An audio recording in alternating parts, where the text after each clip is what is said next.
অপরিচিত নম্বর থেকে কাউন্সিলরদের খুনের হুমকি, পরপর বেশ কয়েকজনকে ফোন।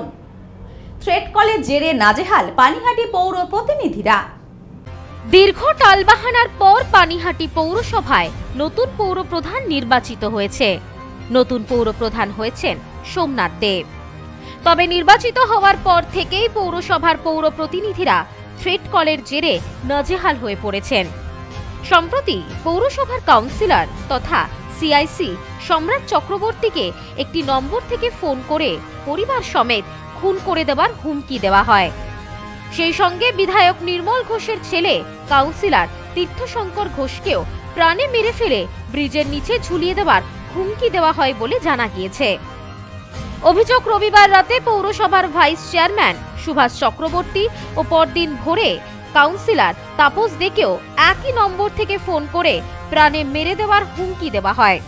ঘটনার পর সম্রাট চক্রবর্তী ও তাপস দে ব্যারাকপুর পুলিশ কমিশনারেটের অন্তর্গত খর্দা থানায় বিষয়টি জানিয়ে অভিযোগ দায়ের করেছেন। জানা গিয়েছে, কাউন্সিলর তাপস দেকে ফোন করে রংবাসন্তী ধাবার সামনে ডাকা হয়। তিনি বলেন, আমাকে ফোন করে বলা হয় রংবাসন্তী ধাবার সামনে আসতে, না হলে আমাকে ও পরিবারকে নিজের দায়িত্ব নিতে হবে। সকালে আমি ঘুমিয়েছিলাম, ভোরবেলা আমি ধরতে পারিনি। তারপরে একবার আমি কল ব্যাক করি, কিন্তু ওর তো কোনো ট্রেস নেই। ঠিক সন্ধ্যা 6:30টার সময় আমি যখন পার্টি অফিসে আসি, 6:46 নাগাদ একটা ফোন আসে। ফোন আসার পরে ফোনটা কেটে যায়, আবার 6:47-এ আসে। 6:47-এ ফোন আসার পরে আমাকে বলল যে কালকে 12টার মধ্যে রংদে বসন্তী ধাবার ওখানে আসবি, আর যদি না আসিস তোর দায়িত্ব তোর। সোদপুর কিছু বলেনি, বলেছে রংদে বসন্তী ধাবার এখানে 12টার মধ্যে আসবি, আর না হলে এটা তোরটা তুই বুঝবি, একদম মেরে দেব। এবং সবথেকে আশ্চর্যের বিষয় হচ্ছে, সম্রাট চক্রবর্তীকে যেই ফোন নাম্বার দিয়ে থ্রেট করা হয়েছে, সেম নাম্বার দিয়েই আমাকেও থ্রেট করা হয়েছে। এবং রাতে খবর পেলাম ভাইস চেয়ারম্যান সুভাষ চক্রবর্তীকে থ্রেট করা হয়েছে সেই একই নাম্বার দিয়ে। আমরা কিচ্ছু বুঝতে পারছি না যে কোথার থেকে ফোন আসছে না আসছে। তবে প্রশাসনকে আমরা জানিয়েছি, প্রশাসন আশ্বাস দিয়েছে। ভয় তো অবশ্যই লাগবে, ভয় একটা লাগবে না? একটা আমরা সাধারণ মানুষ রাজনীতি করি, আমাদের যদি মেরে ফেলার হুমকি দেওয়া হয়, ভয় তো আসবেই, আতঙ্কিত অবশ্যই। সুভাষ চক্রবর্তীর নাতিকে পর্যন্ত থ্রেট করা হয়েছে, এবং আমি যদি কালকে ধরিনি, হয়তো আবার আজকে দেখবো আবার ফোন করে আমার বউ বাচ্চাকে থ্রেট করা হচ্ছে। এই ট্রেন্ড পানিহাটিতে কোনো দিন ছিল না।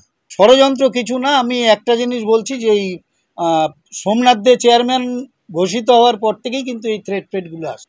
এটার কারণ আমি বলতে পারবো না, আমি জানি না কোথার থেকে এগুলো হচ্ছে। প্রশাসন আমাদের আশ্বাস দিয়েছে এবং প্রশাসনের প্রতি আমাদের পূর্ণ আস্থা আছে। আমরা আশা করি প্রশাসন এটা শেষ অবধি পৌঁছতে পারবে। হুমকি ফোন প্রসঙ্গে পৌরপ্রধান সোমনাথ দে বলেন, আগের পৌরপ্রধান ইস্তফা দেওয়ার পর থেকেই এই হুমকি ফোন হচ্ছে। আমরা এর শেষ দেখে ছাড়বো।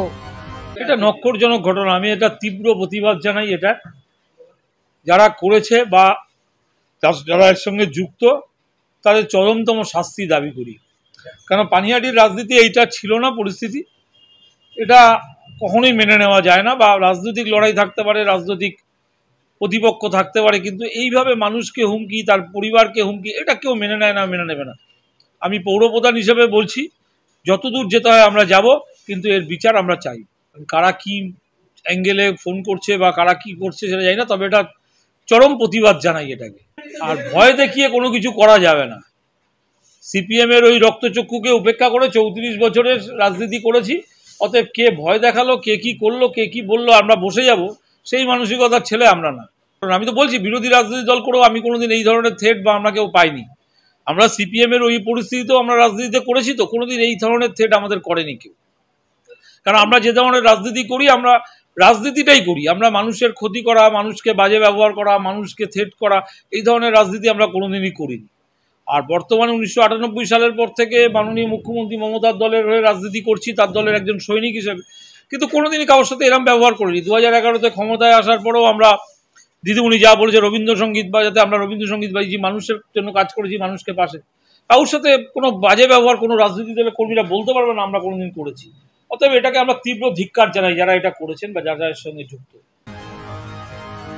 ব্যুরো রিপোর্ট, নিউজ স্নোম্যান্সল্যান্ড, ব্যারাকপুর। বধুয়া গুঁড়ো মশলা, গন্ধেও ভালো, স্বাদেও ভালো।